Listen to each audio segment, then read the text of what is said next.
Hai guys, Mimin gak bosan-bosan ingetin kalau konten ini berisi full spoiler. Jangan lupa untuk like, komen, subscribe, dan nyalakan loncengnya ya.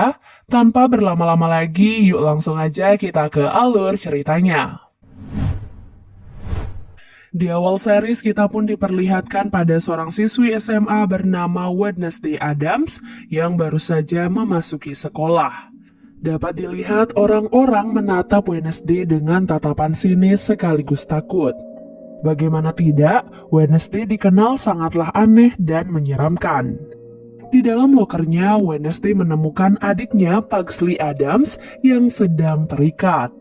Saat ditanyai siapa pelakunya, Pugsley mengaku tidak tahu. Belakangan ini, Wednesday mendapatkan kekuatan berupa penglihatan. Penglihatan itu muncul begitu saja dan rasanya seperti terapi kejut listrik. Saat menyentuh tangan Pugsley, Wednesday mendapatkan penglihatan berupa para pelaku yang telah membuli adiknya. Tidak terima adiknya diperlakukan dengan buruk, Wednesday langsung menemui para pembuli untuk balas dendam. Tak tanggung-tanggung, ia melepaskan 2 kantong penuh berisi ikan piranha ke dalam kolam renang. Anak-anak nakal yang sedang berenang itu lantas segera kabur. Namun sayangnya salah satu dari mereka tetap terkena gigitan ikan piranha. Akibat perbuatannya, Wednesday akhirnya dikeluarkan dari sekolah hingga ia terpaksa harus masuk ke sekolah lain. Disinilah awal petualangan Wednesday akhirnya dimulai. Hari itu kedua orang tua Wednesday yaitu Morticia Addams dan Gomez Addams mengantarkan Wednesday ke sekolah barunya. Sekolah itu bernama Nevermore Academy. Kebetulan kedua orang tua Wednesday adalah alumni dari sekolah itu. Mereka merasa sekolah itu adalah sekolah yang tepat untuk Wednesday. Nevermore Academy dikenal sebagai sekolah untuk anak-anak buangan dan aneh seperti Wednesday. Tempatnya gelap dan jauh di tengah hutan. Sesampai di sekolah, mereka pun disambut oleh kepala sekolah bernama Larissa Wims yang juga merupakan teman sekamar Morticia dahulu. Setelah itu, Wednesday pun diantarkan menuju asrama Ophelia. Di sana, ia sekamar dengan seorang anak bernama Enid Sinclair. Terlihat ia adalah anak yang ceria dan penuh warna. Sangat berbeda dengan Wednesday yang hanya menyukai warna hitam. Bahkan, kepala sekolah sampai membuatkan seragam khusus berwarna hitam untuk Wednesday. Saat sedang berkeliling sekitar sekolah, Enid menjelaskan tentang adanya 4 geng utama di Nevermore. Mereka adalah taring, bulu, batu, dan sisik. Enid sendiri tergabung ke dalam geng bulu karena ia adalah serigala. Di sana mereka juga melihat seorang wanita bernama Bianca Berkeley yang merupakan ketua geng sisik sekaligus mantan kekasih seniman sekolah yang bernama Xavier Troop. Lalu ada juga Ajax Petropoulos, anak yang disukai oleh Enid, dan masih banyak anak-anak lainnya yang harus Wednesday kenal. Sebelum berpisah dengan keluarganya, Morticia memberikan hadiah kalung untuk Wednesday dan sebuah bola kristal sebagai penghubung di antara mereka. Tak lupa mereka juga meninggalkan sebuah potongan tangan bernama Thing yang dijadikan sebagai mata-mata untuk mengawasi Wednesday. Di daerah dekat Nevermore bernama Jericho, akhir-akhir ini sering terjadi pembunuhan misterius. Korban dari pembunuhan itu biasanya hancur terpotong-potong seperti diserang oleh binatang buas. Sheriff setempat yang bernama Sheriff Galpin masih belum bisa menyelesaikan kasus ini, namun ia berpikir semua ini ada kaitannya dengan Nevermore. Keesokan harinya, Wednesday mengikuti kelas anggar. Di sana ia melihat seorang anak bernama Rowan yang baru saja dikalahkan oleh Bianca. Bianca pun mengeluh pada pelatih karena ia tidak pernah mendapatkan lawan yang sebanding. Wednesday yang mendengar hal itu pun langsung menawarkan diri untuk melawan Bianca. Mereka pun bertarung tanpa menggunakan helm, dan siapapun yang terluka lebih dulu akan dinyatakan kalah. Pada awalnya Wednesday mampu mengimbangi kemampuan Bianca, walaupun pada akhirnya Bianca berhasil melukai Wednesday. Setelah itu, Wednesday pergi ke UKS untuk mengobati lukanya. Saat ia keluar dari UKS, sebuah patung burung tiba-tiba terjatuh ke arahnya. Beruntung saja, Wednesday berhasil diselamatkan oleh Xavier. Di tengah waktu luangnya, Wednesday selalu menyempatkan waktu untuk menulis. Saat ia sedang menulis, Wednesday akhirnya menemukan Thing. Ia tahu Thing dikirim oleh kedua orang tuanya sebagai mata-mata. Namun kini karena ia telah ketahuan, Thing diberikan dua pilihan. Mau dikurung selama 1 semester penuh atau menjadi anak buah Wednesday. Karena tak mau tersiksa, Thing pun akhirnya terpaksa memilih pilihan yang kedua. Keesokan harinya, Wednesday dibawa ke kota Jericho untuk menemui seorang psikiater bernama Dr. Kinbot. Seperti biasa, Wednesday tidak suka menemui psikiater, jadi ia pun memutuskan untuk kabur lewat jendela. Dalam perjalanan kabur, Wednesday tidak sengaja menabrak seorang bapak-bapak yang di dalam penglihatannya akan mati karena kecelakaan. Setelah itu, Wednesday pun masuk ke sebuah coffee shop. Di sana, ia berkenalan dengan anak Sheriff Galpin yang bernama Taylor Galpin. Wednesday meminta bantuan Taylor untuk mengantarkannya ke stasiun, namun Taylor menyuruhnya menunggu. Saat ia sedang menikmati secangkir kopi, anak wali kota bernama Lucas dan teman-temannya datang menghampiri Wednesday. Mereka pun kesal karena Wednesday menghina gaya pakaian mereka. Hingga perkelahian pun akhirnya terjadi. Tak diduga, Wednesday ternyata mampu mengalahkan mereka sendirian. Setelah itu, Sheriff Galpin pun datang. Ia terkejut karena Wednesday mampu mengalahkan 3 anak sekaligus. Keributan itu juga membuat Wednesday ketahuan sehingga Ibu Larissa datang menjemputnya. Namun saat mengetahui Wednesday adalah putri dari Gomez Addams, Sheriff Galpin pun berkata bahwa ayahnya adalah seorang pembunuh. Pada malam harinya, Wednesday menghibur diri dengan bermain cello sendirian. Di saat itu pula terlihat Rowan yang memasuki sebuah ruangan dan merobek salah satu potongan gambar di dalam sebuah buku. Setelah itu, Wednesday mengirim Thing menemui Taylor untuk memberikan nomor teleponnya. Tentu saja hal itu adalah sesuatu yang baru untuk Taylor, namun ia berusaha untuk tidak takut. Wednesday menghubungi Taylor untuk menagih janjinya yang ingin membantu Wednesday untuk kabur. Kebetulan besok malam ada acara festival panen. Nah, Wednesday berniat memanfaatkan momen itu untuk kabur ke stasiun.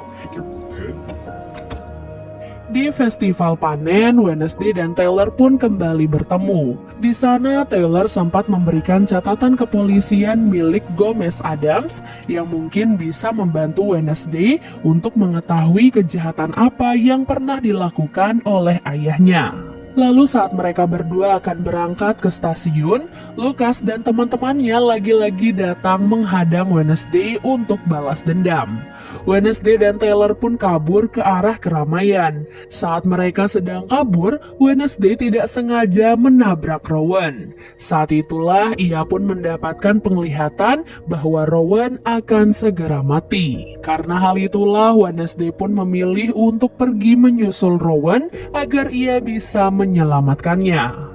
Bukannya berterima kasih, Rowan justru malah balik menyerang Wednesday dengan menggunakan kekuatan telekinesis. Ia berkata bahwa ia harus membunuh Wednesday untuk menyelamatkan semua orang.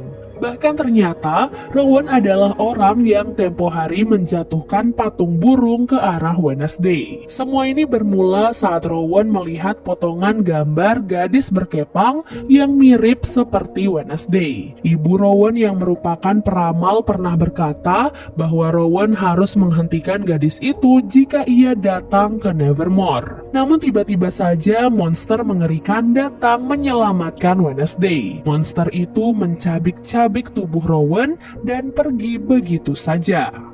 Sheriff Galpin dan pasukannya langsung datang ke TKP untuk memeriksa apa yang sebenarnya terjadi. Namun secara misterius, mayat Rowan tidak ditemukan, hingga orang-orang berpikir bahwa Wednesday telah berbohong. Wednesday pun berusaha meyakinkan Sheriff Galpin. Ia merasa ada seseorang yang sengaja menutupi kematian Rowan atau justru menutupi keberadaan si monster pembunuh. Namun secara mengejutkan, Rowan tiba-tiba kembali ke sekolah. Berbeda dengan kesaksian Wednesday, ia kembali dengan tubuh yang baik-baik saja. Hal ini pun membuat Wednesday kebingungan, namun ia bertekad untuk membuktikan semua perkataannya. Sejak saat itu, Wednesday mulai melakukan penyelidikan. Ia berusaha bertemu dengan Rowan, namun Ibu Larissa bilang Rowan sudah dikeluarkan dari sekolah. Wednesday lalu pergi menemui Xavier untuk menggali informasi lebih tentang Rowan. Saat itu, Xavier menanyakan hubungan Wednesday dengan Taylor.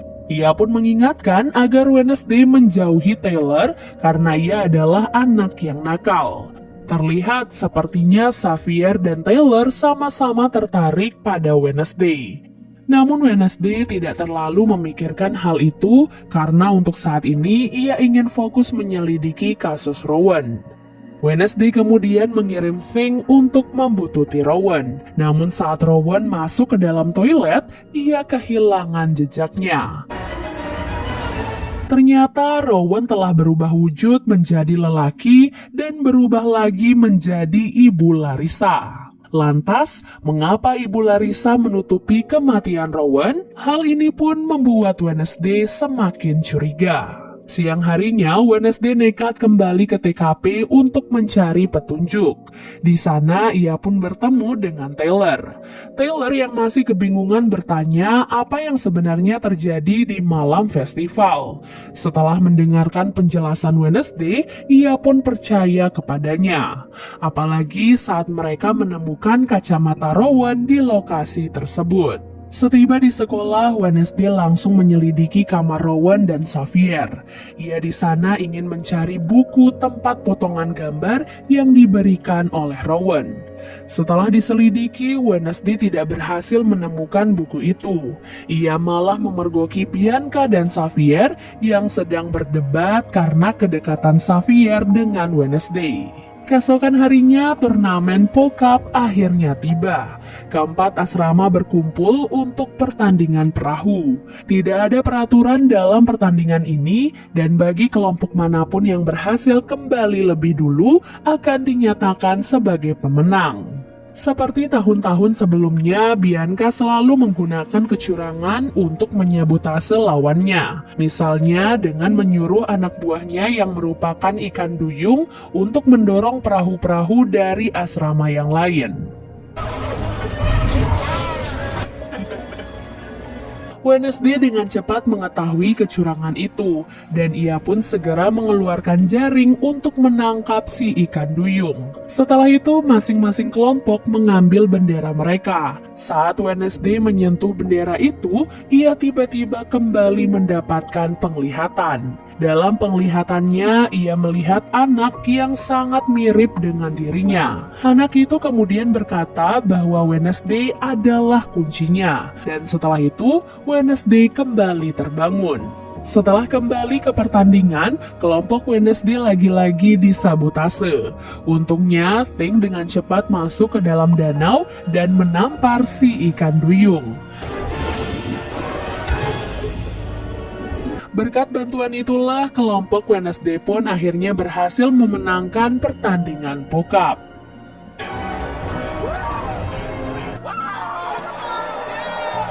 Pada malam harinya, Wednesday kembali menyelidiki tentang potongan gambar. Ia memasuki sebuah ruangan yang sangat misterius. Ia yakin buku yang ia cari ada di dalam ruangan itu. Setelah ia memecahkan teka-tekinya, pintu ruangan itu pun akhirnya terbuka. Sesuai dugaan Wednesday, di sana ia pun menemukan buku tempat potongan gambar yang diberikan oleh Rowan. Namun saat Wednesday akan pergi, ia tiba-tiba ditangkap oleh kelompok misterius. Ruangan itu ternyata adalah markas sebuah kelompok bernama Nightshade, beranggotakan Bianca, Xavier, Ajax, dan masih banyak yang lainnya. Wednesday yang bukan bagian dari anggota terancam akan mendapatkan hukuman, namun ia berhasil melepaskan diri dengan sangat mudah. Setelah menyatukan potongan gambar pada buku, Wednesday melihat bahwa di sebelah halaman sebelumnya ada gambar pendiri kota Jericho yang bernama Joseph Cragston. Keesokan harinya, semua murid mengikuti bakti sosial di kota Jericho. Momen ini akan Wednesday manfaatkan untuk mencari tahu tentang Cragston dan apa hubungannya dengan Wednesday di masa lalu. Saat Wednesday sedang menelusuri tempat kediaman Cragston, ia melihat Lucas dan teman-temannya sedang membuli seorang anak culun yang bernama Eugene. Eugene membuat Wednesday teringat pada adiknya, karena ia lemah dan selalu dijadikan sebagai target bulian. Karena merasa kasihan, alhasil Wednesday pun menyelamatkan Eugene dan mengajaknya untuk ikut berkeliling. Ia kemudian memasuki sebuah ruangan terlarang berisi barang-barang peninggalan Cragston. Di dalam ruangan itu, Wednesday melihat sebuah lukisan Cragston dan di sana ia juga melihat anak yang sebelumnya muncul di dalam penglihatannya. Hal ini pun akhirnya semakin memperkuat dugaan Wednesday bahwa semua ini saling berkaitan satu sama lain. Ia kemudian bertanya pada Taylor di mana rumah Cragston yang dahulu. Siapa tahu ia bisa mendapatkan petunjuk di sana. Rumah asli Cragston berada jauh di dalam hutan dan sangat berbahaya. Mungkin sekarang hanya tersisa puing-puing dari bangunan. Tak peduli dengan perkataan Taylor, Wednesday langsung pergi ke sana seorang diri. Di tempat itu, ia berusaha menyentuh berbagai tempat, siapa tahu ia bisa mendapatkan penglihatan. Saat menyentuh pintu gerbang, Wednesday mendapatkan penglihatan tentang masa lalu. Saat itu ia melihat bahwa anak di gambar itu adalah leluhurnya yang bernama Goody Adams. Anak itu dan semua keluarganya dikecam oleh Joseph Cragston karena dianggap sebagai penyihir. Mereka semua bahkan dikurung di satu tempat dan dibakar hidup-hidup.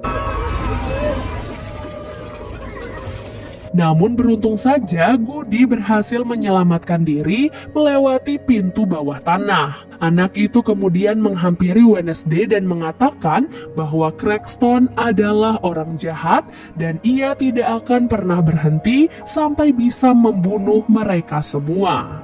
Saat terbangun, Wednesday dikejutkan dengan kedatangan si monster. Wednesday dan Thing pun melarikan diri, namun mereka menemukan jejak kaki manusia. Yang artinya, monster pembunuh itu sebenarnya adalah manusia. Tiba-tiba saja Xavier muncul di hadapan Wednesday. Ia berkata bahwa ia sengaja datang ke sana untuk menyusul Wednesday. Namun saat Wednesday ingin menunjukkan bukti jejak kaki pada Xavier, ternyata buktinya sudah menghilang karena air hujan. Tiba di penutupan acara bakti sosial, Wednesday sengaja membakar patung monumen Cragston sebagai salah satu balas dendam atas kejahatan Cragston terhadap leluhurnya.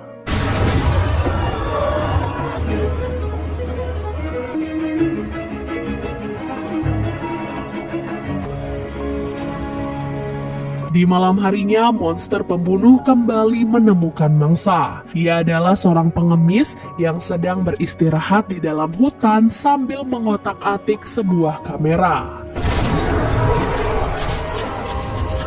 Berkat hal itu, Sheriff Galpin setidaknya mendapatkan bukti yang memperlihatkan wujud monster pembunuh. Di malam yang sama, Ajax dan Enid janjian untuk bertemu. Enid berdandan sangat cantik dan menunggu dengan sabar. Namun setelah menunggu beberapa jam, Ajax tak kunjung terlihat. Ternyata Ajax terkena sihir membeku karena ia melihat rambutnya sendiri. Yap, jadi itulah alasan mengapa Ajax harus selalu menutupi rambutnya. Karena apabila dilihat oleh orang lain, maka bisa membuat mereka membeku dalam beberapa jam. Di waktu yang sama, Wednesday pergi ke ruangan otopsi untuk menyelidiki korban pembunuhan monster. Ia dibantu oleh Thing memeriksa mayat pengemis yang baru saja mati. Diketahui salah satu kaki korban dipotong dengan 2 jarinya terputus dan menghilang. Setelah mengumpulkan semua berkas, Wednesday mengambil kesimpulan bahwa setiap korban selalu kehilangan salah satu anggota tubuhnya.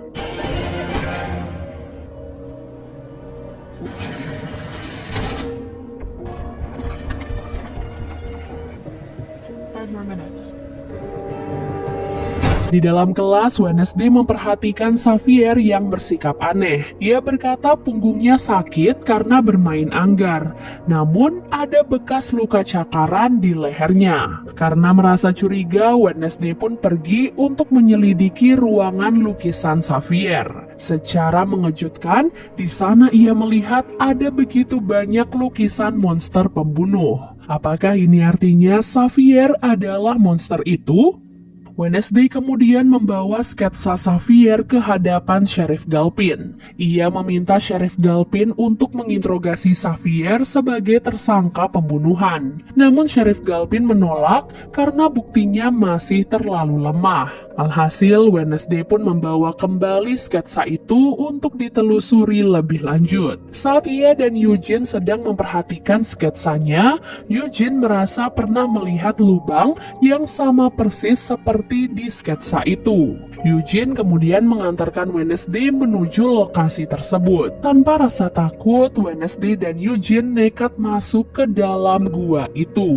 Di sana mereka begitu banyak tulang belulang, yang artinya tempat itu memang markas monster pembunuh.